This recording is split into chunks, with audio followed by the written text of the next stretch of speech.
evening, everyone. It's Monday night, and welcome to the Tilton Talk Show. I'm Paul Hipkiss, and tonight we're joined by Chris Brown. Good evening. Alan Watton. Good evening. Claire Giblin. Good evening. Craig Courtney. Good evening. Mark Adams. Good evening, everyone. Here with us until 7:30, we have over in Dallas, Mark Meredith. Evening all. And here with us until 7:15, I'm delighted to say that we're also joined by Wellington Cup finalists from our 2001 team, the one and only Danny Sonner. Good evening. Oh, Good evening. So tonight's show is going to be a game of two halves, just like it was on Saturday. We're going to spend a bit of time now talking about, obviously, the weekend, and then we're going to come on to, obviously, Danny and your career at Blues with us when you was, and that season that you was with us as well. But also, by the way, we're sponsored by Small Affordable Cars. don't forget. Not to forget that. No. But yeah, let's start with you, Claire. Anyway, give us your story from Saturday and your thoughts on the game. Well, when we saw the team news, obviously there was a lot of changes for them, especially. I don't think it was their strongest lineup, so I think we all felt a bit buoyed going into there. And it was literally a tale of two halves. We could not believe we were not 3 or 4-0 up. We just could not. Well, when we did hit the target, the goalkeeper was on fire, and then we couldn't hit the target as well. And we were all over them. I've got to admit, it was probably the best football I have seen from Blues for 10 years plus. It was phenomenal. The way we moved the ball, I thought Anderson was brilliant. Loved having Laird back. Obviously, that's just a personal thing. And I just think the football that we played was fantastic. And we were all saying, all the people by me, literally, we knew what was going to happen. We knew that Vardy would have one chance and it would go. And it was just typical. So, obviously, when they bring on, Premiership players and we bring on Tyler Robert, Oliver Burke and Hogan, you can tell a difference. And that made such a difference to our team. We lacked impetus. We didn't, track them down as much as we were doing in the first half. And again, they had a cross in. Mark Roberts was nowhere to be seen. And Vardy scored. And then it was just goal after goal. But I don't think we deserved it. And what I'm really looking forward to is every week under Mowbray, I just think we're getting better and better. And I can't wait for literally Saturday already. And I just think we played a Premiership team. We showed what we could do. We just now need to take it on Saturday. But I was really proud of them. I'd rather lose having a go than with no fight, and we finally seen some commitment and actually passion and some actually really good football as well. It was just a shame. Yeah. I'm just going to bring you in now, Danny, if that's all right, just to tell us what you know. I know you played with Tony at Ipswich, didn't you? I did. So, yeah, obviously, I guess, well, we already know, don't we, that he's going to bring a lot to us. Yeah, Tony's, to me, he's a fantastic fella, when I was playing with him at the time, he was kind of a manager when he was a player. Really, he was that kind of character. You always knew he was going to go into management. And I wish I'd listened to more of his, what he had to say at the time. He was fantastic, and I got on really well with him because he loved football. He's a kind of guy he lives for the game. And when you hear him talk and everything about him, he loves football. And that's what kind of character he is. And I'm delighted he's at Blues because I think he's the guy to set the club forward. I really do. Yeah, we're literally a completely different team with exactly the same players. It's really strange. Yeah. He's the kind of guy you can tell straight away. He's the kind of guy that you want to run through a brick wall for, isn't it? Yeah.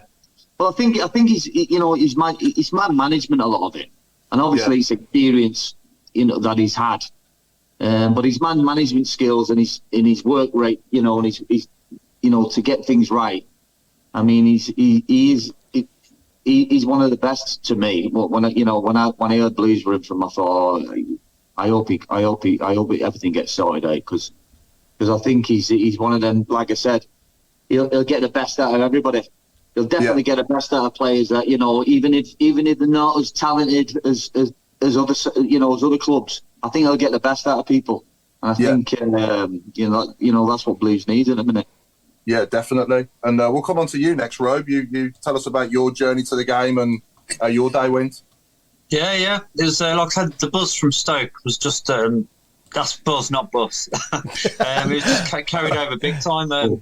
It's just Stoke was just brilliant, the atmosphere and stuff. But yes, just Saturday, it was just absolutely superb. Like Claire said, team-wise, you saw their line-up and he was a bit confident. You saw it and you thought, wow. Vardy worried me, to be honest. I mean, as soon as I saw his name on the team sheet, I thought, oh no, because I still think he's quality. We played so well. I mean, Sonich, I thought Sonich was superb. I thought Laird had a brilliant game up until he went off. Nobody really had a poor game. I think they all put in a shift. I mean, their keeper was just inspired. He was deservedly man of the match because he kept them in the cup. I mean, it should have been 4 or 5-0 at half time. But I think everybody loves Mowbray already. He's just made such an impact. I just can't wait for games to come around now. Really, really enjoyable. We look a threat. Simple as that. Yeah, no, definitely. Just that last bit, isn't it? Putting the ball in the back of the net, and that's what it's all about. That's it, Paul. Yeah, we'll get there. He's only been here a couple of weeks. We'll get there. And if we keep playing like that, then we will take our chances in one of these games and give somebody a good audience, won't we? Hopefully. So absolutely. But yeah, Alan, what about yourself? Did you train it there and back from West Sussex? Did you? I presume, or I did, and I had to go because there are no trains from London to Leicester direct. I had to go around, which was interesting because I got on the train to Leicester at Nuneaton, and of course I thought, where do all these lunatics come from? And these blokes said, they're from Birmingham. So I got on the Birmingham train, which was very interesting. But as far as the gap, I mean, I just kept saying we've got to score. We've got to get at least 1 or 2 because they'll bring the cavalry on. If we're 3 up, or if we're 1 up, they'll bring the cavalry on. Yeah. But they did it at 0-0, and I'm convinced that if we had not lost Laird, we would have carried on the same way. They tried to play with the same formation, and Awu went in his place at right back and made no effect down that right hand side at all. Roberts against what's his name? It's a bit of a mismatch, to be honest. And you just had to hold your hands up with the second goal. You're thinking all the chances we've missed, and this bloke swung a foot at it from the edge of the box. It flew in the top left-hand corner. Magnificent goal. Why couldn't we have done half as good as that? It just points out the difference, doesn't it, between what an average championship side looks like and what to be fair to Leicester, probably a lower Premiership side look like. They just have quality where it matters most. I'm as enthusiastic about Tony Mowbray as everybody else, but I was a bit perturbed when he said he was having a go at the subs who didn't make any effect. Well, he put them on. And I'm sure everybody thought that when the 3 came on and the 3 went off, we thought, well, that's the end of our goal scoring chances. We're not going to score again. And I got the impression that he was throwing the towel in a little bit. He didn't want to burn out the 3 blokes that he'd taken off and put inadequate people on in their place. So it was, to me, I'm thinking, well, that's it now. Okay, they got a 3rd goal then. So it was a bit. I don't think he meant what he actually said, because the subs didn't come on and give and not try. They tried, but they aren't as good as the blokes they've replaced, and you can't expect any more, to be honest. Yeah. Anyway, welcome to Blues Pak Sung Ho, who has been announced officially a short while ago. I hope I pronounced that right. Yeah, it's close enough. Yeah, so I believe he's an attacking midfielder. I've had a quick look, and he scored an absolute worldie against Brazil for South Korea, didn't he? So hopefully it brings a lot of that to us as well. So yeah, welcome to Blues Pak Sung Ho. But Danny, let's go obviously back to yourself. And Okay. Before you came to us in the year 2000, then, so the summer of 2000, you had spells with. You started your career at Burnley, is that right? Yeah. Yeah. So you started your career at Burnley, and how did that? Back then, obviously, I know it's a lot different to now, but was it academies then, or was you started by a scout, or? No, it was just there was no academies then really. It was just like a youth team, you know what I mean? It's obviously scouts all over the place, but it was basically a scouting system, and you went into the youth team as an apprentice, Yeah. So that's how it works, It was not there wasn't any academies. I feel like I'm speaking like it's 1950s, but it wasn't. Like, it was like 1980s, late 80s. So different story then. Just like apprentice youth team player, and that's how you start. Yeah, yeah, and then obviously spells at Ipswich and Sheffield Wednesday before the summer of 2000, where obviously Trevor comes calling for you. Tell us a bit about how that came about. And well, I was at Sheffield Wednesday at the time. Well, we went down. You see, we went down that year from the Premier League, and I had a chance to go to Derby, I think, with Jim Smith. But I think Mick Mills got in contact with me at the time. So I spoke to Mick, and myself, Mick, and Trevor met on the Haydock Hotel on the M6 there. So we had a chat. And to be honest, he sold the club well, Trevor. Obviously Trevor and Mick were great football people, but he sold the club well. He told me all about the Blues. And I knew about Blues. I played against Blues before, for Ipswich in the Championship. And I knew what kind of atmosphere at St Andrews it was and what kind of club it was. But he sold the club well to me. And, it was great. I had a good conversation. He said, listen, we're going to get good play. We're going for promotion. We want to do things. Be a great club to come to. It's the biggest club in Birmingham. He was really positive, and basically that was it. Just signed the deal basically then. Yeah, and that was at the same time as that summer we signed Horse as well, didn't we? At the same time, we did. We signed Jeff Horsfield from Fulham. And obviously, that was a great signing. Definitely. But at the same time we signed Horse. Yeah, definitely. And then that season, we obviously finished in the playoffs, and we have the most amazing cup run, beating three big teams along the way. Yeah. Obviously, that great day in Cardiff. I say great day. It was an unbelievable achievement though for that squad to get to that final. When you think back, Tottenham were obviously a good Premier League team, and Ipswich as well. Ipswich were playing in Europe, weren't they? Then? That's right. At the time, actually Tony Mowbray was a coach at the time at that time as well at Ipswich. But I think at the time Ipswich were playing in the UEFA Cup, and obviously we beat Tottenham and I think Newcastle as well.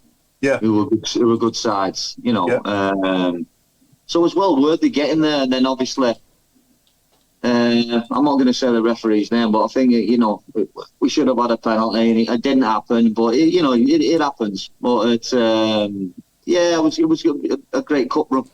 Yeah, no, it really was a great achievement. And then after obviously at the spell with Blues, would you say that time, that sort of 12, 18 months you was with us, wasn't it? A season and a bit. Well, it was 2 years overall, but it was 18 months when I was playing, and then I got injured. My Achilles went against West Brom, and then I had Achilles operation. And when I came back, Brucey was in. I didn't really, I couldn't get back playing really. Played a couple of reserve games, but I couldn't really get back in the side, But that's life. It happens sometimes, Injuries. Yeah. That's life. You could tell back then as well, there was good camaraderie in that squad, wasn't there? Everyone got on well, and great bunch of lads. And any fun stories you can remember from back then? But we had a good squad. I thought we had good players as well. I mean, people talk about that era, like we all went out drinking, which we did. But on a whole, I thought we had good players too. and we worked hard as well as enjoyed ourselves. But looking back, I think if we weren't in the top 6, there was something wrong really with the quality we had. So to be in the top 6 really was a given for that kind of quality we had in the squad.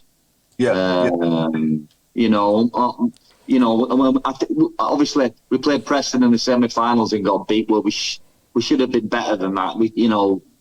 Up at Deepdale. But like I said, we had a lot of players who were good enough to play at the top level. Yeah. Great question coming in for you from Michael Woods, Danny. Ask Danny, was that the best pass he ever played on a pudding of a pitch against Ipswich in the semi-final at St Andrews? Well, say that again. He pinched me a question. Ask Danny. So Michael Woods is saying on the shout box, ask Danny, was his best pass ever on that pudding of a pitch against Ipswich in the semi-final for Horse's goal when you're threading through with that defence splitting pass? With my bad foot. I was going to mention that, yeah. Hey, I've got 2 bad feet, but I'll tell you what, that was my real bad foot. I watched it the other day because I always look up our guests and see what memories I can find of them. Right. But that was a pass from God. It was unbelievable. The other moment I found was your header against Sheffield Wednesday in the same cup run. Oh, the quarter-final. The header. The header, yeah. Well, like I've said many times, I was going to chest it, but I didn't want to mess my hair up. So I ended up heading it. No, it was a great ball in actually, and it was a bit of a late run, I think, and then just connected well. But it was a little bit, because obviously Sheffield Wednesday was my old club, and that was a little bit, but. Yeah, I remember it. I remember it quite well. Yeah, just come off the side of my head and it went. Yeah. Happy days. On that one, Danny. On that header, it was obviously in front of the Tilton. Myself and my brother remember it. We actually came on to celebrate with you as you scored, as you ran to the corner flag. The rain was so heavy. It was people slipping around everywhere. Yeah. Because I got there. I think I might have got a cheeky little cuddle or something, but I got there quick before I got thrown out. He probably ran when he saw you. I remember it. I remember it pouring down. I obviously remember the pitch at the time. It was a quagmire, wasn't it? Yeah. It was awful. You want Grace Cowles on it at that time. You know what I mean? It was mad. But, I think it got over five people on the floor to get to you as well. They're all slipping over.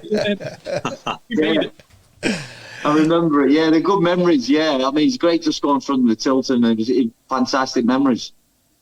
Lilypad's asking me to ask you, Danny, when the lads went out drinking, which one couldn't hold his drink and which one was the last man standing? I was always the last man standing, but who couldn't hold the drink? Do you know what? Going back, it could have been age, yeah. The reason being, he was a young lad then, age, yeah. He was a young lad then, so I always remember him not drinking quite a lot, Yeah. But great player. But I can't really. When I look back, I'm thinking to myself, he didn't hold his drink very well, but he was only a young lad then, so yeah. I'm still gutted to this day that we let him go to Crystal Palace as part of the yeah. That was a weird one. Yeah. Sometimes players go to clubs and it's just the right fit, isn't it? And they click. Well, it is. But I mean, even at the time, you were looking at a player you knew had so much pace and quality that he was going to be top level. Yeah. And I couldn't believe. I didn't understand why he left either. It was a very. No. Yeah. I'm conscious, Craig. We've got 25 minutes of Danny left, so we're doing the show the other way around. So do you want to hit us with what we do now, Danny? We do a squad number game. We'll come on to your 1 to 11 as well, but we'll do a squad number game. So what we do is is it that season, Craig? It's the let me go back to where I'm holding all the information. Just while I'm looking at that, there is one other question that's coming, Danny, and It's to do with, I believe you was a bit of a goal scoring machine back in 93 to 95. I was never a goal scoring machine, never. I think less than 1 in 4 ratio, playing 4, and you'll have to excuse the pronunciation. FC Ergbusch? That's it. Erzgebirge Aue, it was called. East Germany. It was a German club that I went to, yes. Erzgebirge Aue. Yeah, Tom Richardson said, what was it actually like playing out in Germany at that time? In Germany at the time, I thought it was fantastic. What a great experience. I loved it. It was different kind of, slower tempo, and it quickened up 20 years from goal. But it was great. I really enjoyed it. But I've never been a goal scoring machine. I don't know if you then figures are wrong. We'll also come on to Claire as well for quick 5 questions before you go as well, Danny. But sorry, got another question. So the squad, Danny, no pressure or anything else, but it is the 2001-2002 squad. Right. So I've got 3 squad numbers just to try and test your knowledge a little bit. So the first one is squad number 30. And I can tell you that during the season, there were 3 players that took squad number 30. So it's who played there and what were their names. The second one is squad number 32. And there were 2 people that played in number 32 that season. And then finally, 33. And 33 had 2 people playing there, one of which should be a dead giveaway for everybody on the shout box, but I'm intrigued to find out if anybody can get the second one. I think I know. Yeah, I know one of them. We're asking everyone, are we? Yeah, Danny. I know both. 33. Let's let Danny go first. See if he remembers any of them. What number I'm looking? Am I asking?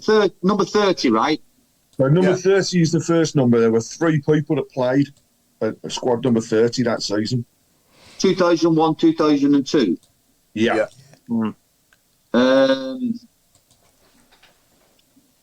Obviously, we can help you out. If you're stuck, mate. We're not going to just sit here and watch you struggle. No. Watch him struggle. I'm going to go with number 30. I'm going to go with Curtis Woodhouse. You were close. Curtis is one of the names. Oh, yeah. Curtis Davis. I got it. Go on, Mark. Curtis Fleming. Correct. Curtis Fleming. Oh, okay. All right. I'll have another guess. And you're going to laugh. I'm going to have another guess. Peter Atherton. No. He was what I can tell you is the other number 30s, and interestingly, it's the first time I've seen it in this since we've been playing it. But number 30 was each different position each time it was announced. So we had a goalkeeper, defender, I've got it, and midfielder. I've got one of them, I think. Go on. Kevin Poole. Correct on the goalkeeper, Kevin Poole. So you've got Kevin Poole, you've got Curtis Fleming. Well done. We're now looking for a midfielder. So 33 is Darren Carter, isn't it? He's one of them. He is indeed. Yeah, he is, yeah. The other 30 was the Polish guy, Bragstad. Otto Bragstad, yeah. Who? Otto Bragstad. Not Bragstad. What number was that, Mark? That was the other 33, I think. It was indeed. Weren't Peter Till this week? 9 teams. You've got some memory, you lot. You've got some memory. Yeah, I know. Yeah, I don't know where I came from. You changed that season, Danny, didn't you? Because you was 32 the season before, and then you was number 4 that season. That's right. I went to number 4. Yeah, What was that? It all went to shit for me. Yeah, number 4. What did you change? Don't know. Good question. I've got no idea. I think, you know what? I think you just. I don't know if you just give me the number 4. I felt like a centre back with number 4. I thought, hang on a minute, I'm a centre half here. But I don't. I can't remember exactly. Yeah. Okay. How many more we got to get now? So I'm still after one more number 30, and I've not heard either of 32s. I think the 32s were both goalkeepers, if I remember. That is correct. That's very good knowledge. Both Is that Alan Kelly one of them? Alan Kelly was one of them. Alan Kelly, yeah. and is it what's his name? Belgium. Nico. Nico Vassen. Nico Vassen. No, not Nico Vassen. Hey, Rob, it's your mate. Oh, it's Neil Barnes. There you go, ready? It is actually Neil Barnes, correct. So you've got both the 32s. So I'm after the final number 30. Neil Barnes was my lodger. Was he? Yeah. Was he? Yeah. Oh, I've got number 30. I've got it. What? Steve Jenkins. No, Hang on. Is it It was so Jamie Pollard? no. I don't know. I can tell you that they. I've got it. Go on. I've just remembered it. Richard Edgill. No. What? I can tell you they were a midfielder. It's the other. I ain't gonna go again. I don't want to go again. Bristol Luntala was it? What was his mate's name? Shaq Williams. Shaq Williams. That's not what was all the time. I know.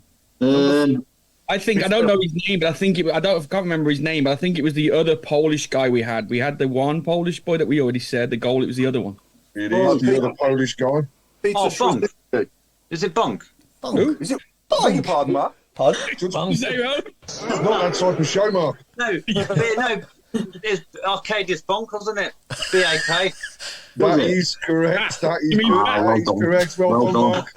Is that how you pronounce his name? Bonk. Bonk. Yeah. Wrong. No, you. Honestly. Oh, dear. Just one out there. A person that's actually been in the news just recently was playing at number 34. And I'm just interested to see whether you can find number 34. But he's been in the news. He's actually been on the TV recently as well. I know him, Craig, but I want to give someone else a go because I'm bored of this now. Can't we do something we're good at? We'll be here a long time. Yeah, keep your yuppies. We'll do that. We'll give that some thought. But yeah, Claire, we'll come over to you now if that's all right. Yeah. Quick fire questions for Danny. Oh, Right, are you ready? I'm ready, Claire. Can you understand my Brummie accent? Is it okay? I love it. What's I love it. What's she say? Okay, first one. Did you have to perform an initiation song when you signed? No, No. Oh. no, we didn't. No. What opposition player annoyed you most on the pitch? What opposition player annoyed me most on the pitch? Yeah. I'm trying to think of one that annoyed me most. Is this quick fire question? This, and I've got to think about it. You know what? I can't think of the top of my head. I'll have to come back to it. What's your best or worst subject at school? My best subject at school, obviously, was PE and geography. My worst subject was definitely maths. Oh, I'm the same. Don't worry about that. If you were a boxer or a dart player, what would be your walkout tune? My walk, simply the best. Of course. Who was the funniest teammate at the Blues? Who was the funniest team? We had a few at the time. I'm going to go with the funniest teammate. You know what? Graham Hyde and Jeff Horsfield. Which manager would you love to play for that you didn't? Good question. Probably Pep Guardiola and Jurgen Klopp. If you could have played with one player in football from all time, who would it be and why? Diego Maradona. The reason being... Who's been your toughest opponent you've ever faced? Toughest opponent? Yeah. Was Patrick Vieira. Favourite alcoholic drink? Well, there's a few. How long have we got? Quick fire, innit? Gin and tonic. What was your pre-match routine and meal? Gin and tonic. My pre-match routine was sleep as long as I could. And I used to have chicken with a little bit of pasta and a little bit of tomato sauce. Nice. Who is the best player you've ever swapped shirts with? Best player I've ever swapped shirts with? Do you know what? You're not going to believe this. But I swapped shirts, and I don't know where the shirt is, but I swapped shirts with Lothar Matthäus. Wow. Yeah. Don't tell Mark. Don't tell Mark. Yeah. Have I you? don't think. Hang on. I don't think he's still got my shirt, but I don't know what happened to his either, to be honest. But they must have given it some. International, Danny. Was it international game? Yeah, it was. And what were your go-to football boots? My go-to football boots were at the time Adidas, the World Cups or the Copa Mundial, plain black and white, really. Nice. There you go then, Paul. Oh, yeah. Thanks, Claire. So Thanks, Claire. Thanks, Claire. We'll come on to your 1 to 11 now, mate. So we asked you to pick the best 11 of players that you played with for Blues, obviously during that 2 years that you was with us. Yeah. Do you want to start us? I presume you're playing a 4-4-2, are you? Like everyone did back I'm then? going to play 4-4-2, Yeah. So who's in goal then? Well, before I start, there's going to be a couple who miss out, and I'll tell you why after. Yeah, that's fine. But in goal, I'm going to go with Ian Bennett. Yeah. Left back, Martin Granger. 2 centre-backs would be Michael Johnson and Darren Pearce. Now, at right back, I'm going to put Gilly in there, Jerry Gill. You'll love that. Right hand side of midfield, I'm going to put Nicky Eden. 2 centre midfield players, Brian Hughes, Martin O'Connor. Left hand side of midfield, Stan Lazaridis.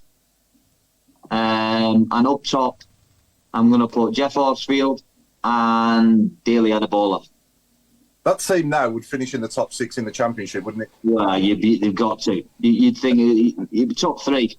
Yeah. Should be. You should be. I'll go as far as to say it would probably stay up in the Prem as well. With the players, with a bit more of a squad behind it, definitely. Yeah. Bit more of a squad behind it. But I was just going to say that my good friend John McCarthy would have been in the side, but at the time he was quite injured. He suffered a broken leg, so John, he didn't play as many times as he probably would have done. So John misses out, but he would have been in. And then we also got, AJ was a young lad coming through, would have been in, but he was obviously a young kid then. And also Marcelo. I hope he's not watching this because he's not on the side.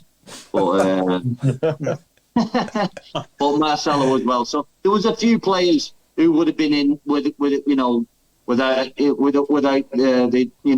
the team weakening at all. It would have been same kind of strength. So. And David Holdsworth as well at the time. David Holdsworth centre back. There was, it was a good squad. So, so that's the 11. You wouldn't have got in the team then, Danny, if it was that team. No, I was going to say that. I'll be watching. I'll be sitting bench. I know. Oh, thanks for that, Danny. Obviously, we always ask the captain and manager, but they pick themselves as well, don't they? Really? Yeah. So probably don't even need to ask you that. But any other questions coming in on the shout box for? Well, the one that seems to be coming out the most is Danny. Can you please say no likey, no lighty? Apparently, you sound like McGuinness. Say that again. Apparently, if people close their eyes, you sound like Paddy McGuinness. So someone said that. Is that a good thing or bad thing? It's not a good thing. Is that a good thing or bad thing? That it's not a good thing. He's from the same neck of the woods. Yeah, he's not far away, Paddy, is it? Bolton. Yeah. So what have I got to say? You've got to say no likey, no lighty. No likey, no lighty. Does it sound like an image? Brilliant. Like he's in the room. He's got more money than me. That's about that. We've also had people asking, when did you leave Take That? Hey. So I'm in the pop group as well. Yeah. That'll do me. That'll do me. I got the Robert Carlyle one. I did. I thought he was in the full Monty. Yeah. It's not bad. Not bad. Yeah. I'll have to change my hairstyle. I'll have to change my hair again. Let's go back to this 34 then that you're on about, Craig. So tell us a bit more. So they've been in the news recently and they were number 34 in that squad. Yeah, number 34 in the squad. Been in the news recently. On the television Sunday. Can I guess? Oh, do you have to? They don't have to, no. We'll let you know. Go on. Why no? No, Peter I don't. No, Craig Fagan. Craig Yeah. Fagan. Craig Fagan, yes. Craig, technically it was Saturday. He was on the TV. That's right. Right, gracias. Yeah, fake. He's the assistant manager now to Maidstone, right? Yeah. Yeah. Yeah. If you'd have said Saturday, Craig, I'd have got it straight away. Yeah. That's what he was. Just testing the knowledge. Yeah. I'm a day in front of him, USA. That's what's the bring it. Yeah. Danny, what was the best piece of advice you were ever given during your playing career? Best piece of advice? Yeah. Good. The best piece of advice I was given? Yeah. I don't know, really. You're giving all sorts of advice, aren't you, over the years? Yeah. The best piece of advice. Do you know what? It was to live. Train every day as though it's your last. Because it's over quick. Yeah. And train every day as though it's your last. So you improve yourself, and I think that was good advice. I mean, and I always felt I did that because I love playing football. I love training. Yeah. I loved playing football every day. It was a pleasure. So, good advice is go and enjoy it and live every moment. Yeah, absolutely. And what would you say was your favourite goal of your whole career? My favourite goal in my whole career, I'll tell you what I felt was a good goal was I scored a goal for Sheffield Wednesday against Nottingham Forest. It was a League Cup game, I think, and it was actually an overhead kick. It was, a cross came in from Nicholas Alexanderson, and I've done the old bicycle kick, and 9 times out of 10 it goes in the stand, and it went in the top corner. So that was one of my favourites. I've actually seen it on YouTube as well, Danny, which I'm not. I had a feeling you were going to say that. It is on YouTube for everyone to look at because it's an incredible overhead kick. And you're just outside the penalty box as well, aren't you? Not even in the penalty area. No, I think I'm just around the edge of the box, and I think I'm around the edge on that. So it's one of my favourite goals. Yeah, and for Blues, you scored. Was it 2 for us when you was with us? Was it 2 goals you got? I scored 3, didn't I? I think I scored one against Bradford in the second season. Yeah. I think it was Bradford. I'm not sure. You'll have to check. But as we've been chatting, I've actually had a message from Jerry Gill. What's Jerry saying? He's said that he's passing on his best to you. You were a great lad and a very good player in the team, and you could unlock teams with your quality with both of your feet. Do you know what? Hey, well, seeing that that's a lovely compliment, I'm going to name Jerry Gill as the captain of that team that I put out. Oh, that's creepy, nice. I'm the player manager. Player manager, that's right. But he has, now that you've got the pleasantries out of the way, he has also said, can he mention the fact that you once went on a night out and you asked to stay at his flat in Dickens Heath? Yeah. And 6 weeks later, you were still there? Yeah, well, no, it was 7 weeks, actually. He's got that wrong. It was 7 weeks later. I thought it was a lovely place, and I thought, you know what, I think I'll just stay here. I've never seen a flat, coming from where I came from, I thought, I've never seen a flat this lovely, I'm staying. Anthony Bailey's asking to ask you, ask Danny how talented Brian Hughes was. Hughes, yeah, I'll tell you what about Hughes. He was a lovely footballer, but I'll tell you, he had something a little bit extra, which, he could go past a couple of players and put it in the top corner. He could, he could score goals from midfield, which you don't see a lot now. And he had that knack of getting in the box and he was a good finisher, both feet. Very talented player, Hughes. Yeah, he was. He really was. He was. I thought he should have done it. I thought he should have played at the top level a lot more. But that's my opinion on Hughes. He was a fantastic player. How did it feel standing there as well before the Worthington Cup final when you've got You'll Never Walk Alone and us out singing and We Keep Right On? How did that feel as a player standing there, lining up, ready for the match, listening to that? Oh, it was great, wasn't it? To be in any cup final like that, in the lineup, absolutely fantastic. And what an atmosphere, like you just said. Incredible. What an atmosphere. I think, you know what, I don't know if it was, the Cardiff Stadium, because it felt as though like it was so enclosed. Yeah. And it sounded like there was like 300,000 people there. You know, it really did. So it was a lovely atmosphere, yeah. Yeah, no, it was fantastic. And, before the game, I'm guessing there was a lot said, weren't there? And I guess Martin O'Connor would have been rallying the troops, and Trevor as well. Can you remember much? Can you tell us much about the dressing room before and after? I can't remember. Not really. I just think it was the same on every game, really. I don't think it changed because it was a cup final. No, I think it was just the same. I think we had a meeting on the Friday, the night before, which was a bit different. But on the actual ground, actual stadium itself, it was just the same as every other league game. Yeah. And Claire, being the youngest of us here, do you remember Danny playing? Was you going regular back then? Yeah, I was there with the cup final. I cried all the way home because AJ missed the penalty. Yeah. Broke my heart. 2 hours home, cried all the way. You can ask me mum. Right. That was it, yeah. So I was there. One of my first teams I was kind of like supporting at the time. So, yeah, I was only young. I think I was only about 10. You don't look old enough. There you go, Danny, another lady that you've made cry. Oh, I'll tell you. No. Fantastic, isn't it? Talking of ladies crying, Mark, why aren't you crying yet? No, I was going to say to Danny, what was your favourite away ground? Favourite away ground? Yeah. Was there an away ground you used to look forward to? You know what? I'm just trying to think the favourite away ground. Do you know where I like playing? Because I don't know. It was a small tight ground, but it was always a good atmosphere. It was West Ham, Upton Park. West Ham. Yeah, a little bit, and Everton. To be honest, I liked it at Everton. I like the old stadiums. The old traditional grounds. Not really, because they started building the new stadiums, which were they all look the same and feel the same. But the real football old school stadiums, I really liked. Yeah.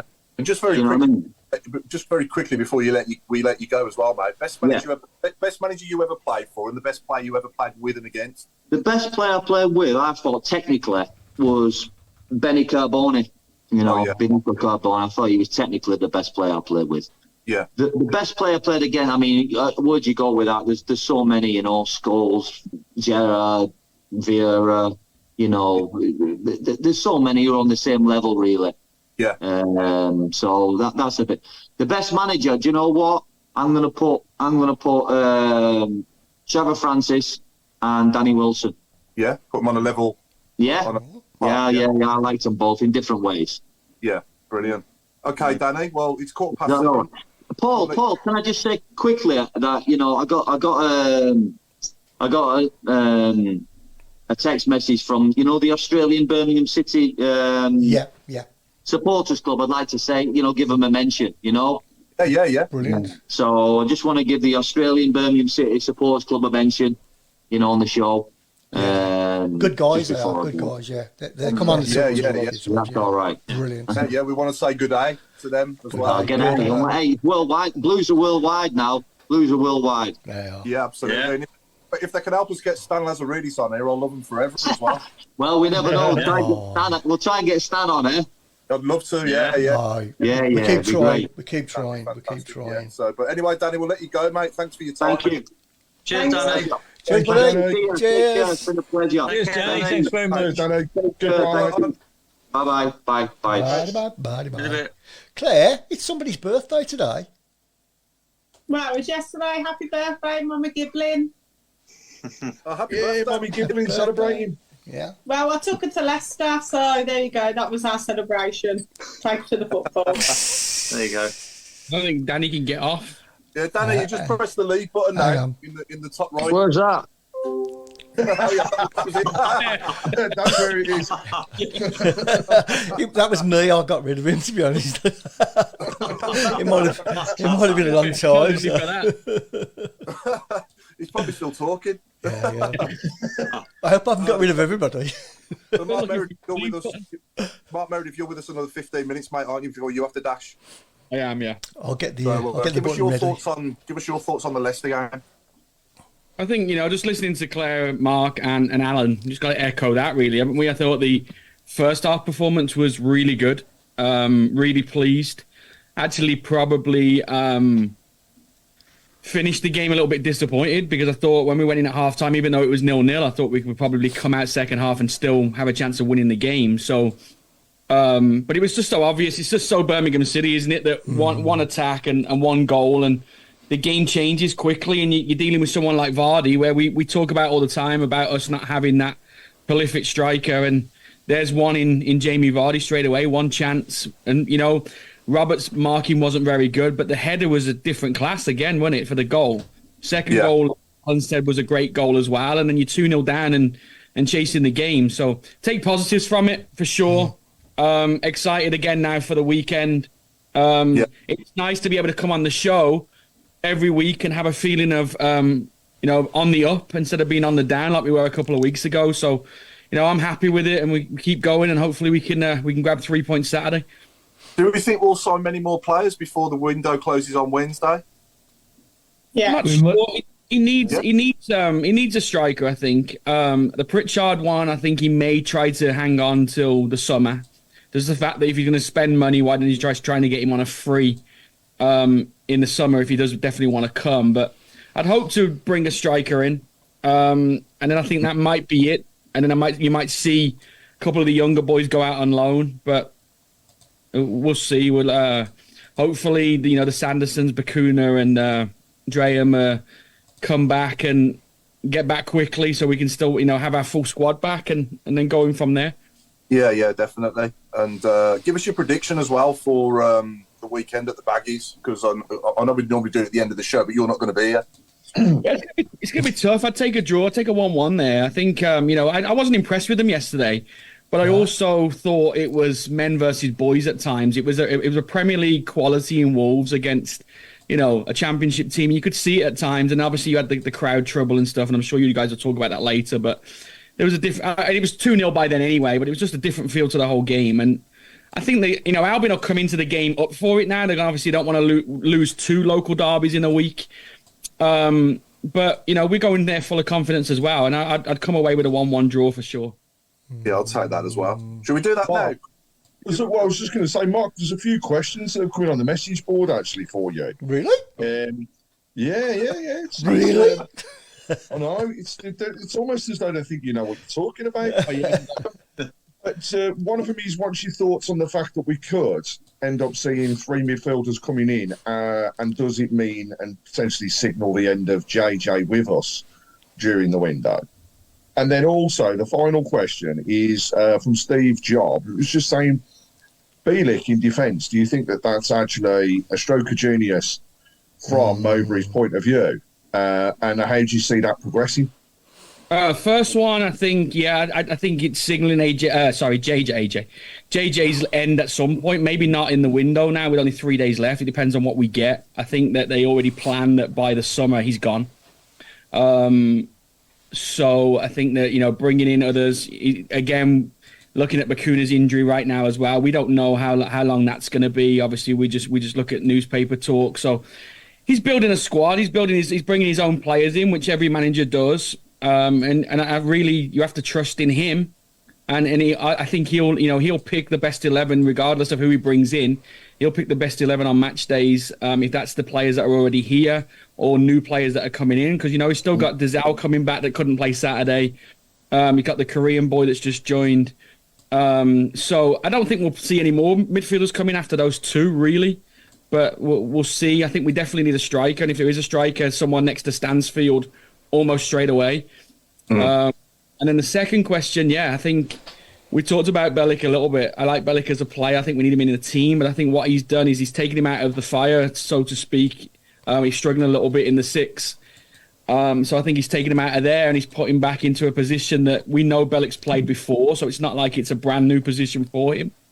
And I think that he's probably, as I said last week, put a arm around his shoulder a little bit and said, this is your new chance now, and this is your position to play.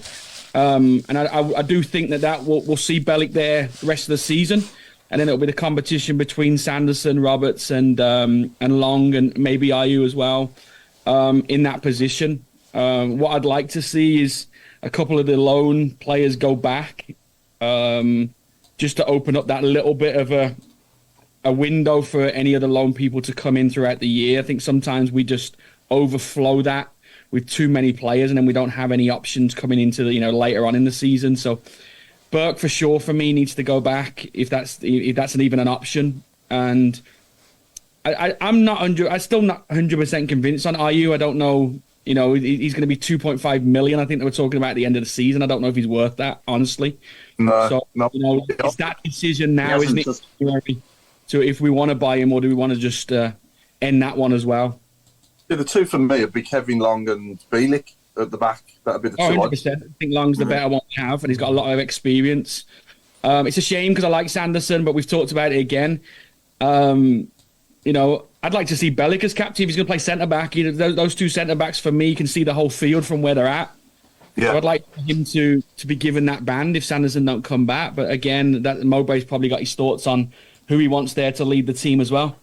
Yeah, I mean, Laird went off at half-time. Was he injured, or is it just a precaution? And obviously, he's only just come back and not. Yeah, I read that he'd already told him before the game that if he had any sort of complications, then it would just be straight off. Knowing that our other right back's probably injured now as well, and we don't know how long for.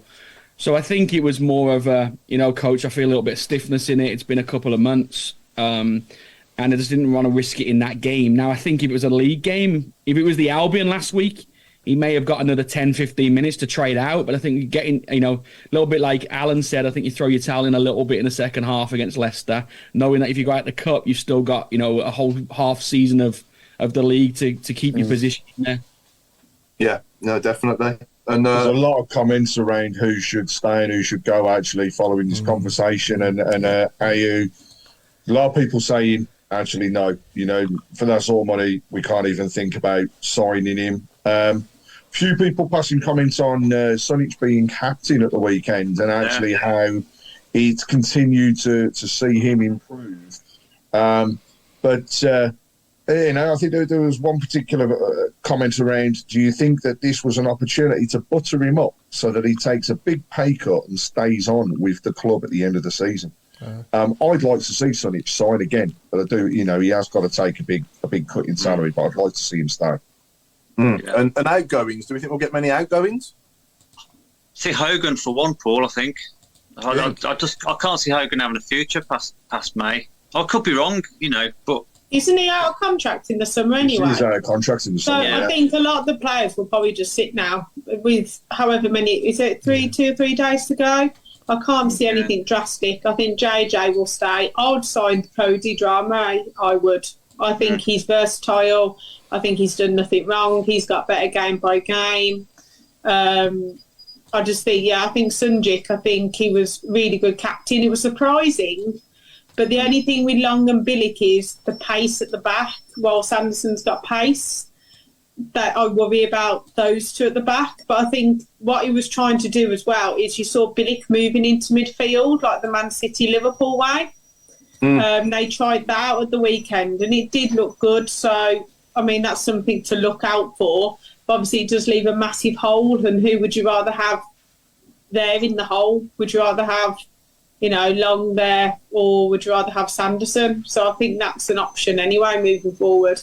I'd rather have Van Dijk, but I think that might be a bit. We might be able to afford Dick Van Dijk. Or Paul. What about Paul Van Dijk? I'd love him down the Blues on the text. Yeah.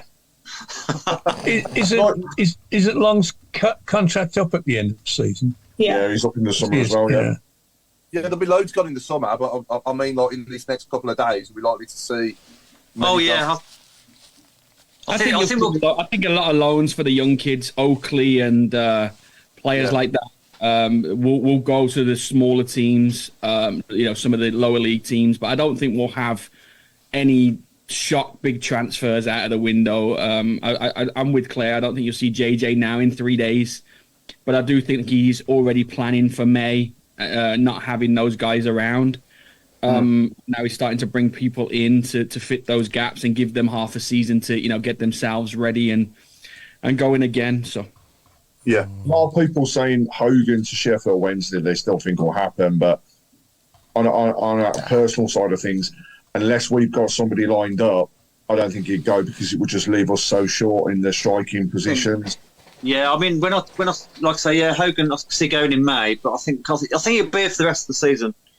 But I think May's the one when I would drive Burke back to Germany, and I'll send Tyler Roberts wherever he wants to go if they want to lift. And I'm not the only one either, because when they came on, everybody around was just horrified that they were the three subs. You know, at least Hogan worked, but yeah, I think it's a shame. I can't believe we gave a 3.5-year contract to one of them and got another one on loan. But I think with JJ, I think it's a perfect opportunity for him to go to Wales. If he does a few assists and scores a goal or two, I think we're going to get mega money for him. So I actually think it's worth keeping him, because I think we could hit up 15 million if he has a good, if the rest of the world sees him in the Euros. I think we've got a good chance there. And I'd just be like, just stay, and then you can definitely leave in the summer, because he was going to leave beforehand. But I think that we managed to say, stay with us, we'll give you more game time. I think I spoke to his uncle at one of the games in Cardiff, and I think Everton and Leicester were after him at the time. So I think that, he can earn us some money, do a bit like a Jude and give us some money back. When I saw Burke and Tyler Roberts coming on, it made me think of the Simpsons gif, he's already dead. He was so bad. Like, I know Tyler Roberts, we haven't given him time, but every time he's come on, I don't know, I just want some work rate from you, and I just want to see something. What is he doing in training to at least get the opportunity? That's what I want to know. Like, I just want to see something from him, a bit of grit and a bit of, I'm going to really, really try this time. But we can only get, can't we? With Mowbray, we trust. It was almost us conceding, wasn't it, when we made those subs, if I'm honest? What was the score when they came on? Was it 2-0? 2-0, yeah. So, we'd already... I'm going to shoot off. I just want to say, I know you guys are going to talk about the ladies a little bit later, but congratulations with them. I think they're, again, seeing them doing so well is great for everybody. So appreciate it. Enjoy the rest of the show and keep right on to everyone. Okay. Cheers, Mark. Cheers, Mark. Cheers, Mark. Cheers, Mark. In a bit. But mainly we're going to talk about you now. You're going, let's go. There's a couple of people that have been saying people's thoughts on the potential of signing Alex Pritchard, despite, all of these comments of I am not playing for Sunderland again and I want away. It seems to be a mixed reaction on the message board in terms of that. Some people saying they don't want a player like that at the club. Others saying snap your hands off. I'd snap your hands off today. I think under Mowbray he's been phenomenal. And perhaps that will be the swaying side of it.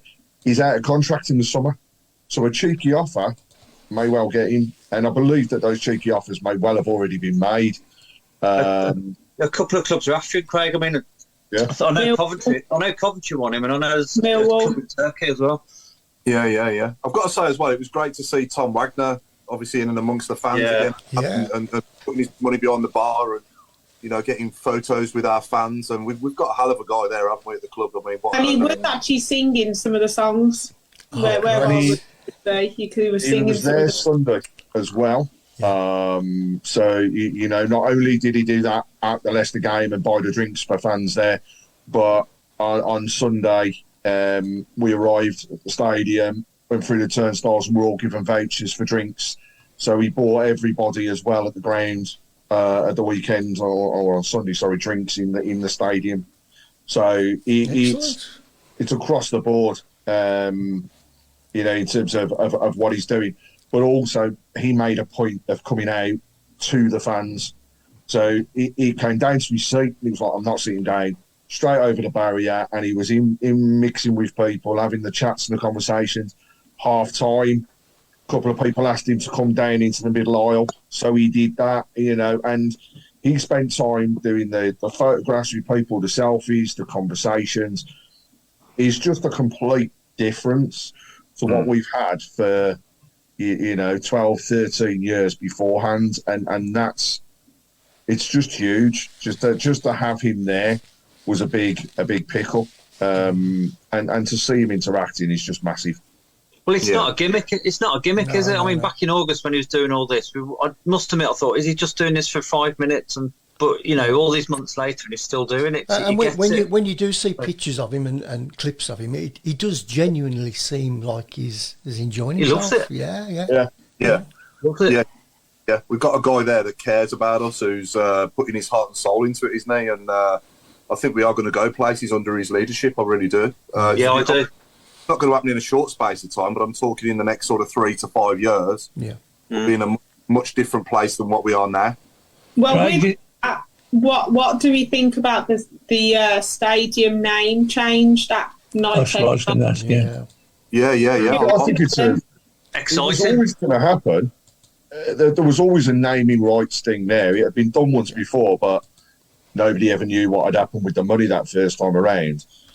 To see those figures, though, is just massive. But the thing that's to add into that, it's not just about the naming rights, but there's the social media side of things, and there's the interactions the club are encouraging. So, you know, for people listening now and those that will pick up afterwards, it's worth noting that if the club put out a message or the club post anything on X, on Facebook, on Instagram, if you click on that link and that goes through to the story, that adds money to the club. Yeah. Because that's part of that social media, contact. We take into account when they announced Brady. And when they announced Brady, there were 16 million instant hits across that one day, just to the club. So, the figures that everybody's worried about, you're never going to do that, never in a million years. Actually, it's easily achievable. Doable, yeah, I think we'll see more social media than ever activity coming out of the club. You know, if we post something, I will say that there will be direct links. So anything we put out as part of the show will have direct links to the club as well, because that all helps. So please, get on, read the stories, pick up on the different things. That's why you're not seeing 1 or 2 posts when something happens. That's why you're seeing 3 or 4. Yeah. Right, is it impressions or is it actual likes? Because if it's impressions, they just have to be seen, don't they? So I think, after games, hashtag BCFC, and just literally, I mean, I've had like 1,000, for example. If everybody who went to a game did it, within a month, you would have the first lot of it. So just keep hashtagging BCFC and we'll get some money in. Yeah. And we do. I don't think, correct me if you think I'm wrong here, but I still think that the stadium is going to be called St Andrews, but it's St Andrews at night. At night, correct, yeah. It's still St Andrews. So calling the stadium, St Andrews Knighthead Park, they're actually calling the area, the whole complex Knighthead Park. And I'll say complex, and I'm talking more in the future there as well. I think I wouldn't be surprised at all if we had a new stadium in the next 3 to 5 years, and the whole thing is just called Knighthead Park. Spot on. I reckon that as well. I think we'll retain the name St Andrews somewhere along the line, but not necessarily for the stadium. I think, but we might. I mean, it sounds cheesy or corny, but we might even have a museum or something. St Andrews Museum of Football or something like that.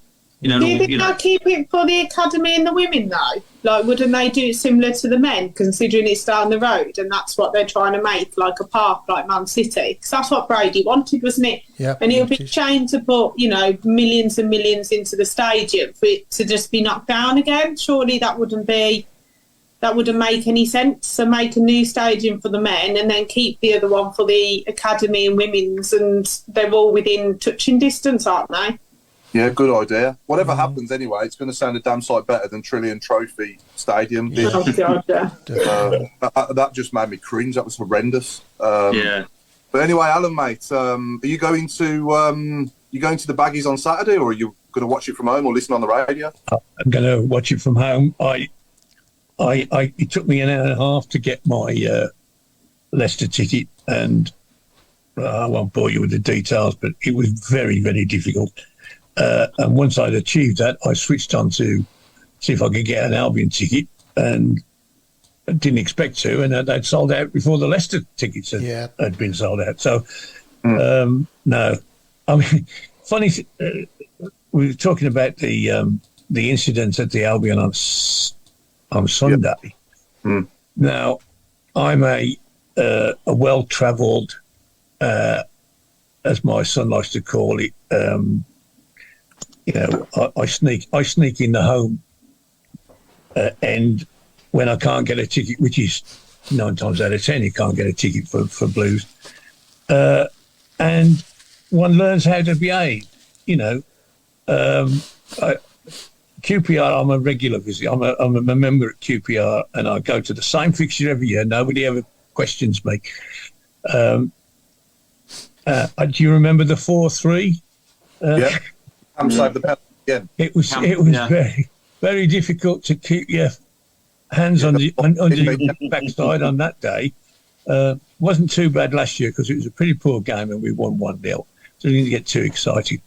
But there must have been. I mean, my son and his mate sat amongst the Leicester people. There must have been a lot more than 5,000 Birmingham fans there, scattered around the other end. But they didn't cause any problems. If you're a Wolverhampton Wanderers fan and you're in front of the Bromley Road end and your team scores and you start jumping about like an idiot, I'm not condoning what the Albion fans did to them, but you don't draw attention to yourself, do you? You go, nice goal, yep, and sit down and cheer when you get outside. It was ludicrous to me. But yes, my next away game will probably be Millwall, and there's no way I'm going to sit amongst their lot. Why not? But, again, I might need some help to get a ticket for that because it's the nearest ground to me. I can get there within an hour and home again within an hour. So I don't like to miss that. But yes, it's again one of the problems. Like QPR, they allowed us 3,000 or 4,000 tickets there regularly, and I stood behind that goal with everybody else. And then do you remember the guy coming on the pitch and then there was a fight and bang? 2 lads, yeah. QPR, yeah, well, the police stopped us having the bottom half of that stand. They did, there. yeah, for a long time, yeah. Instead of being able to get 3,000 tickets, we only just about get 2. Yeah. So for me, who's no longer a platinum, I was a platinum away ticket holder for 15 years. I was the first one that bought the ticket for the Wembley final. They opened the gates and I strolled up and I was the first one. And they showed me the picture of the stadium. Where do you want to sit? Oh, well, I'll sit there. Now I'm a social outcast. That's all forgotten. We don't care about you anymore. And if they did care about me, I would probably go to 90% of the away games as well. It's a bit difficult when you start talking about Middlesbrough and Sunderland and Wigan and places like that. But anything sort of up to Stoke-on-Trent, I can get there. But I can't get a bum ticket. Yeah, I'm not going to lie. That is not something I could do because I just, when Blues score a goal, I sometimes forget where I am or... Yeah. I'm going absolutely ballistic when we score because you have to make the most of it, don't you? To be honest, Paul, you preempted me there because I was going to ask everyone and our viewers as well. Could you hand on heart go and sit up the road if you couldn't get into the away end? I couldn't do it. I couldn't do it. What, Mark, you mean No Coventry? Up the road to you, Coventry? So, No. Couldn't do it.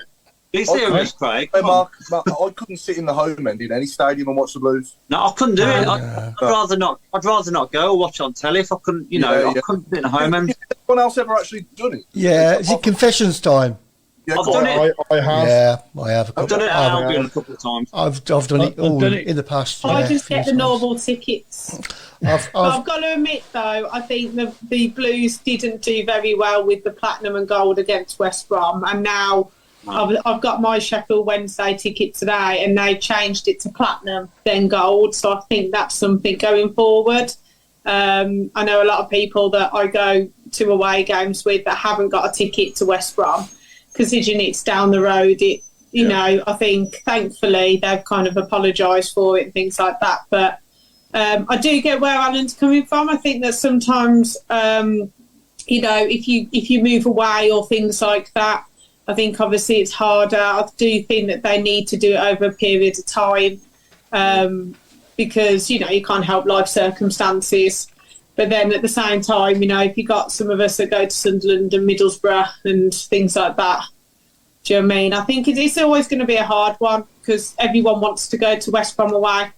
And I think 2,000 tickets as well. Like, you know, I think we've always had more there. That's to be honest, Claire, we've always had a good 3,500. Yeah, they've made it lower. I think it's going to be worse. I think they're going to be, you know, really checking, but they can't check. You know, they can't check by postcode and things like that because you never know, do you? Like some of us, you know, for example, you, Robe, if you're in Coventry, you would never get in the Blues end, would you? You know what I mean? Like, you can't do postcode for West Brom Wolves because they basically all mingle in anyway. Yeah. So, you know, it wasn't nice to see, but at the end of the day, I wouldn't be able to sit in a home end, no way. What? I would be so excited. Tell you a little story. I was working in the northeast and twice, 3 times a week, I used to go to a football match after I finished work. And Wolves were playing Blackpool. I phoned up Blackpool, blah, blah, blah. Have you any tickets left? Oh, we got about 100. Okay, fine. Can I have one of them? Can I have your name and address? Blah, blah, blah. Oh, West Midlands address. Oh, we can't sell you a ticket. I said, what? And he said, no, you could be a Wolves fan. I said, well, I'm not a Wolves fan. I'm a Birmingham fan, and I'm going to the match to cheer you lot on. So, but they wouldn't change. No, sorry. And then the next week, I went to see Preston against Stoke, and I got a completely. I said my address is a Birmingham address, and the guy said, well, I said, well, it's a bit near Stoke. I could be. I said, what? He said, where do you want to sit? And he actually said, I'll tell you what, you can go in the executive. If you become a member, you can go in the executive. And I said, well, how much that going to cost me? He says, well, £2. And he said, I'll tell you what, you sound like a nice guy. I'll give you the membership free. And I sat in this executive area. Now, that was, you know, if there was a match between Blackpool and Preston, I'd be on Preston's side because they were so helpful and kind. Blackpool, no, you can't come in. Oh, you know, I said, how old I was then? I'm a 60-year-old man. I'm not going to start a riot, am I? And as I said, I should be supporting you, not Wolves. But they wouldn't let me in. No way. No way. Craig, you was at the women's match yesterday, weren't you? And they seem to be flying at the moment, aren't they? And obviously another good 1-0 win for them against London City Lionesses, was it? Yeah. Yes, absolutely on fire at the moment. The good old saying of the Magnificent Seven comes out because it's now 7 in the league without a defeat. So they continue to plough on. You know, the table doesn't give a true perspective really because it's shown us as being fourth. However, we have got the game in hand. It is against a beatable team, shall we say. So I think we'll see them once that game in hand is played back into the position of top of the table. But no, it was, you know, we already mentioned Mr. Wagner being there, but it was also nice to have just shy of 1,700 presents at St Andrews. That's a good crowd. So, you know, crowds are picking up. But it's got to say, the potential is huge for the ladies' team. You know, they are also mixed in terms of where people are from. So similar to the men's, you know, we've got this growing worldwide team, really. And that's exactly the same as what's happening with the ladies. Cho, who scored the winning goal, you know, from Korea, stunning strike, and was great to see. There's more people now joining than ever before on the social media groups. So they're looking at, you know, Facebook, X, Instagram. We're all showing the game yesterday as well as Blues TV. So we want that to continue. But it's more around getting more bums on seats at St Andrews now. And we can do it. You know, every season ticket holder, say it again, every season ticket holder gets in for free. So as we get towards the season and things progress, it'd be great to get a few more people down there supporting. But also, let's not forget the club have also announced the new groups and the fan interaction side of things and how people can help. And there is a specific group for the ladies' game. So, you know, anybody that's interested, not just in that, but any of the other supporters groups, you've got until 11 p.m. on Wednesday to get your CV across to the club, to get involved. You know, people can't complain if they don't get themselves and try and get themselves involved. You can only complain when things aren't there, and they're there at the moment. True. In terms of the ladies, we are desperately trying to get Darren and a few of the ladies onto the show. And over the next few weeks, hopefully we'll have some more interaction where we can get that involved. The other thing I'll just shout out about the games on the Sunday is the difference in the way that it's set up. So it's great. The team play the game, and afterwards they have a warm down, and then the players come and interact with the fans. Now, yesterday, what I saw was more kids than ever going down. And the best part was those players coming over. There was a few kids next to me and Liv that just had one of the Birmingham City annuals. And the best part was they could just hand that over, and the players were then signing it for them. Then it was like, do you want a photo? Yeah, great. And it just made their day. Excellent. There was one particular family who was like, you know what? We'll be back down against Southampton in a couple of weeks. And that's what we need. So there's some big games coming up. 18th of February, I believe, is the next one. And it's, Southampton, massive game, because they're just above us in the league at the moment, and we can jump them and put us in a much, much better position. So let's get as many people as possible down there, more interaction. And also, don't forget, there's a supporters group for the ladies. They're running at the moment a great raffle. 2 tickets, or 2 pairs of tickets, I should say, in the Alliance for any of the ladies' games leading up to the end of the season. Oh, is that ongoing? Is it? It's ongoing. Oh, right, okay. So got a chance to go in and have that opportunity. I think there's 2 pairs of tickets that can be won from this particular raffle, but have a go. We've also got a fully signed shirt from the squad and the management team that we've got up for a raffle as well, for all funds to Birmingham Children's Hospital. So again, more interaction. So if you want to have a go, let's get that put forward. But good to get a few more people down there, and before the next game, we'll see what we can do in terms of visitors on here. Excellent. Yeah, it's probably a daft question for you, Claire, but who's going to the Hawthorns on Saturday? I am. Right. I wish I could have got one, but I'm only silver this time, so I missed out. But I'll keep my eye out just in case any flying about. I'm gonna miss it. I'm actually out. I'm actually going to an event for my birthday last Tuesday, as we know, and the event for my birthday with all our friends is actually a week on Saturday, and it starts at 4 o'clock. It starts at 4 o'clock. I'm actually going to see Gok Wan. The I love him. But yeah, he's a DJ as well, Claire. He is. Yeah. I know Get him to say hello to me, Paul. Yeah. Get me a video. I'll try. If the security let me on the stage to interrupt his set.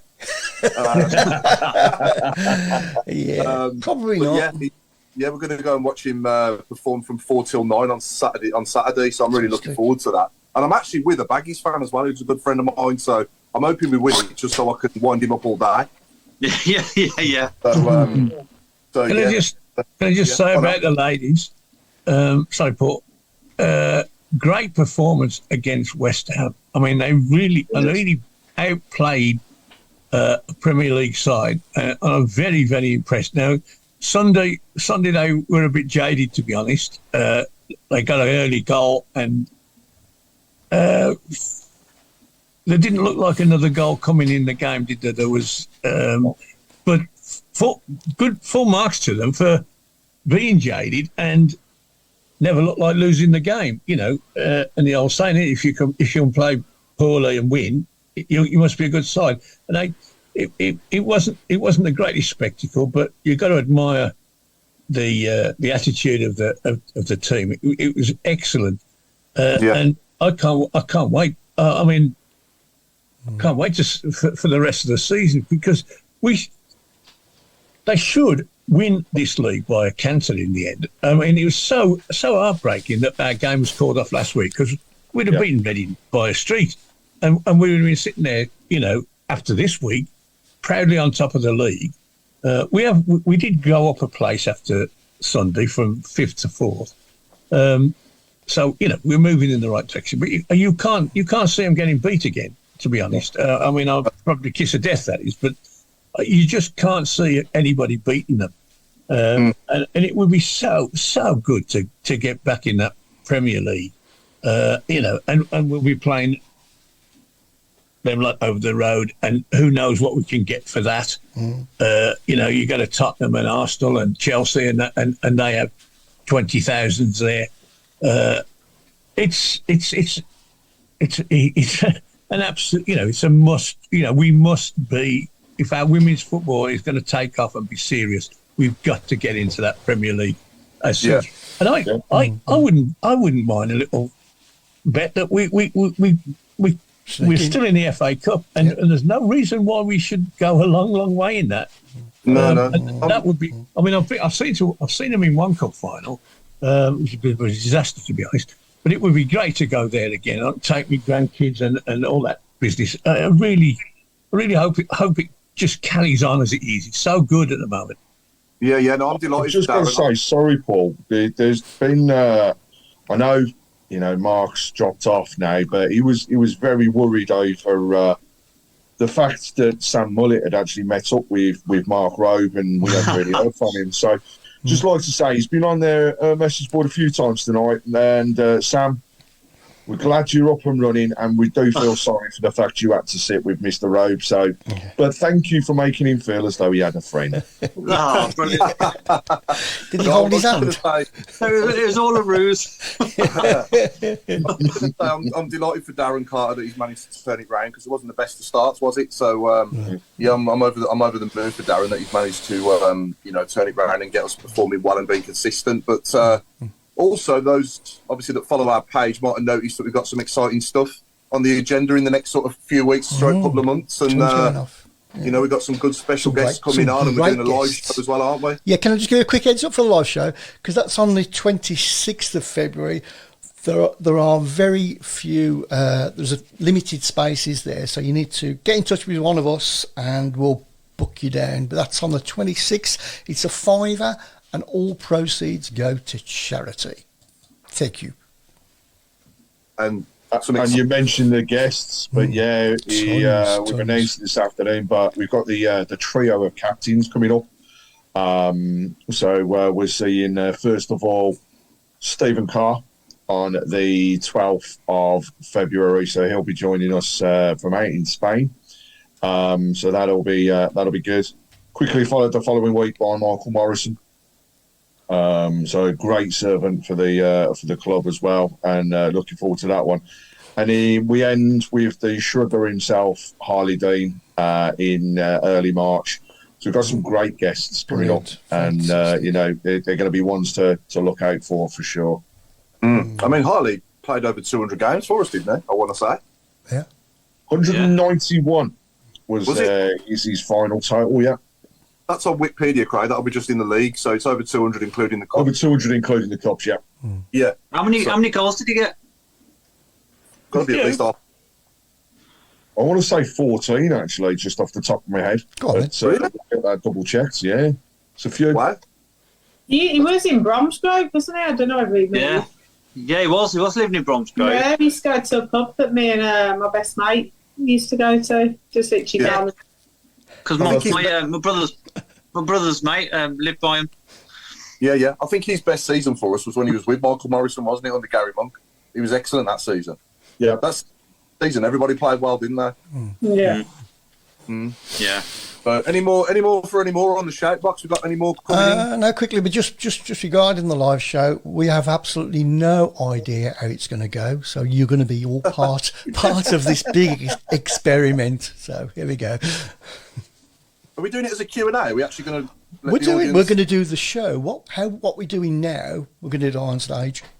You're not going to be like square boxes, but I'm Gonna be gutted I round the can't be in table. my pyjamas. Do you know what I mean? I've actually got to like. Yeah, that's what I mean. I mean, in yeah. his robe. You never see the bottom half of Craig, do you? I've got my Christmas pyjamas on under here.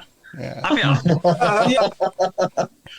Hey. I'm going to bring my own I've got bucket. to say, actually, well, there's been a further announcement from the club today, and you know, I want to say from the people I've been involved with and spoken to in the past, but you know, Excessi Blues obviously is not going to be any longer in terms of a supporters club, but they do so much for the community. That's never going to disband. But the club obviously are coming together, not only with supporters groups from across the country and the world, but they want to form as well the new single group for disability at the club. So, you know, they're going to take that forwards. But, you know, huge shout out and thank you to everybody from Excessi Blues for all the stuff that they've done in the community and getting people involved.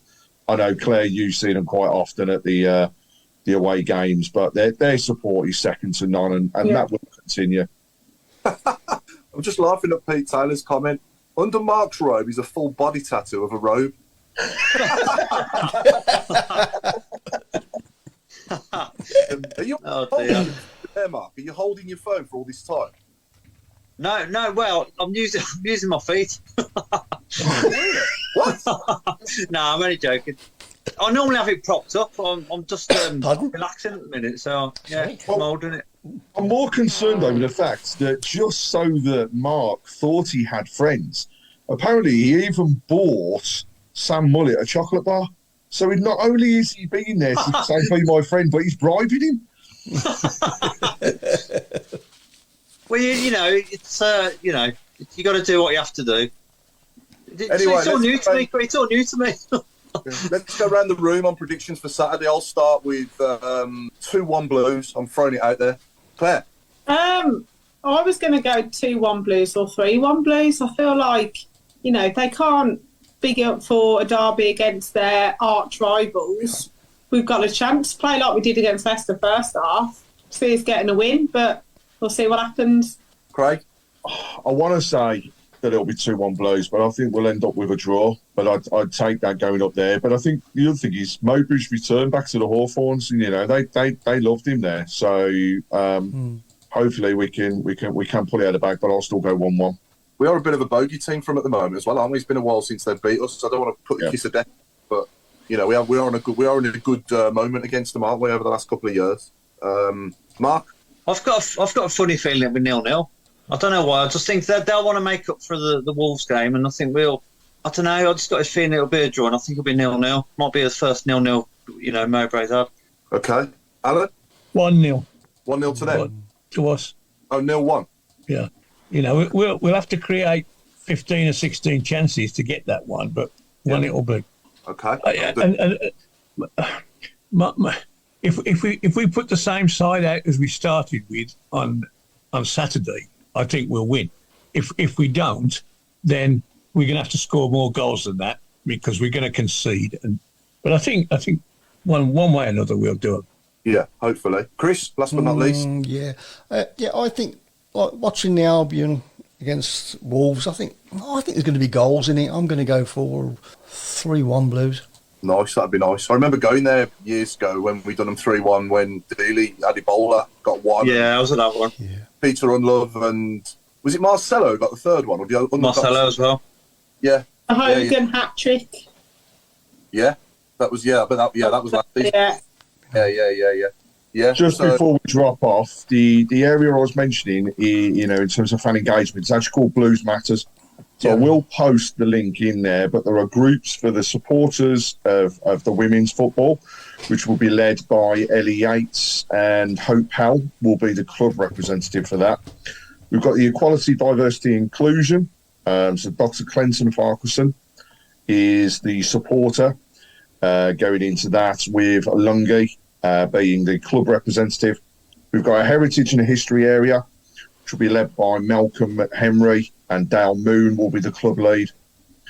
Men's match day experience is Lee Hinson, from a supporters point of view, leading it with club lead John Clark. Safe Asian community engagement. supporter led by friend of the show and Vic. I've seen you on the message board, so welcome this evening. So it's Vic Singh. Evening, Vic. Led by Jeremy Dale. Now, anybody can put an application forwards. It is via a CV, and they're to be sent to Jake Malbassa at the club by 11 p.m. on Wednesday. But please have a look, and like I say, I'll put the link out there for people to have a look. But our engagement is key, so if you're interested, put it forward. Okay. And I think that is That's a wrap, it. isn't it, Chris? That's it, my lad. Yes. So we've been the Tilton Talk Show. It's good night from me, Paul Hipkiss, and it's good night from Claire Giblin. It's a good night from me. See you on Saturday, and it's good night from Craig. And it's a good night from me, it's a good night from Danny Sonner, and it's a good night from Mark out in America, and it's a good night from Alan Watton. And it's who's left? I've lost. It's a good night from me and my friend Mark. It's a good night from me. Thanks, Al. It's good night from me. I'm going to start calling you pal. It's good night from me, and it's a good night from Chris Brown. And it's definitely a good night from me. Good night. Good night, all. Keep right Keep up. on. Happy Keep on. birthday, Mum. Happy birthday, Mummy Giblin. Night, John Boy. How's it gone? Oh, Tony. Oh, Mark, Sam still loves you. Oh, that's good to know, isn't it? But he's not going to hold your hand next time, he says. Danny Sonner's still on his phone trying to switch Zoom on. Is Danny still there? Danny joined us again on the message board afterwards. Yeah. I just switched this thing off. Oh, I can't do a Bolton accent. No, I can't do Northern accent. Can't do a Birmingham accent. Coventry No, accent. Dean, don't do it for me. That's my best effort.